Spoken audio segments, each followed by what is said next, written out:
और ऐसे में आपकी क्या तैयारियां अभी चल रही हैं? देखिए, तैयारी तो हमारी पिछले 1 दशक से बाढ़ के लिए है और लगातार हम जनता के बीच में जाते रहते हैं, जनता के सुख दुख में भागीदार बने रहते हैं और जनता मेरे लिए भगवान के समान है, तो भगवान की पूजा हम हमेशा अर्चना करते हैं। क्या प्राथमिकताएं होंगी आपकी चुनाव में? सबसे प्राथमिक मुद्दा हमारा जिला बनाने का है, जो बाढ़ महरूम रहा है कई वर्षों से और सबसे पुराना अनुमंडल पूरे बिहार में है और जिला नहीं बन पाया है। तो हम लोग पूरा प्रयास करेंगे कि अगर हमारी राजद की सरकार आती है, तेजस्वी जी मुख्यमंत्री बनते हैं, तो उनके पहली कलम से हमारा प्रयास होगा कि बाढ़ को जिला बना जाए। आपको लगता है कि अभी वर्तमान विधायक जी ने मतलब चूंकि सरकार उन्हीं की है, केंद्र से लेकर के राज्य मतलब यहाँ भी, तो उन्होंने क्यों सार्थक प्रयास नहीं किया बाढ़ जिला? ये तो सर्वविदित है, अगर प्रयास किया होता तो बाढ़ आज जिला होता।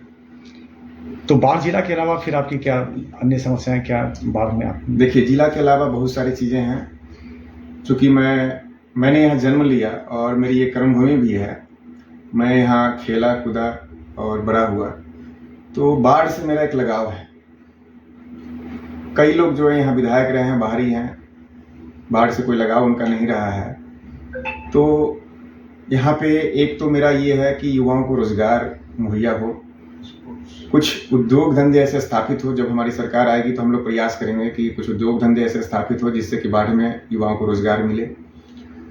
खेल का यहाँ कोई समुचित ग्राउंड नहीं है, अगर हम लोगों को मौका मिलता है तो यहाँ एक बढ़िया सा स्टेडियम का निर्माण किया जाएगा। साथ ही शहर में अगर आप देखें तो स्टेशन रोड हो या मेन हाईवे हो, इस पे आप देखेंगे कि यातायात की बड़ी मुश्किल रहती है, हमेशा जाम लगा रहता है।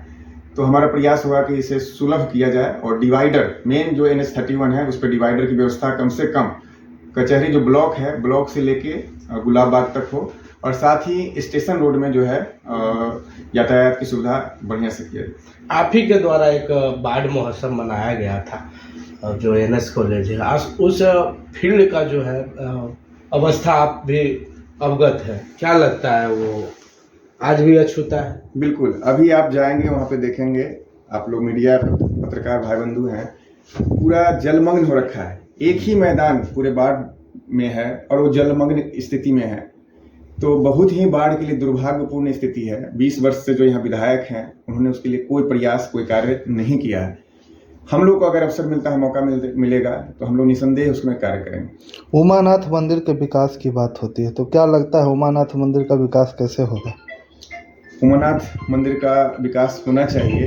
इतने सालों के बाद अगर कहें तो दूसरा काशी, बिहार का पहला और पूरे भारत का दूसरा काशी कहा जाता है। यहाँ उत्तरायण गंगा बहती है और वहाँ पे श्रद्धालु पूरे बिहार ही नहीं कहिए दूसरे राज्यों से भी आते हैं, तो वहाँ पे उस तरह की व्यवस्था नहीं है और हम लोग को अवसर मिलेगा तो हम लोग पूरा प्रयास करेंगे और वहाँ समुचित व्यवस्था जो भी आते हैं वहाँ पे यात्रीगण उनके लिए करवाएंगे।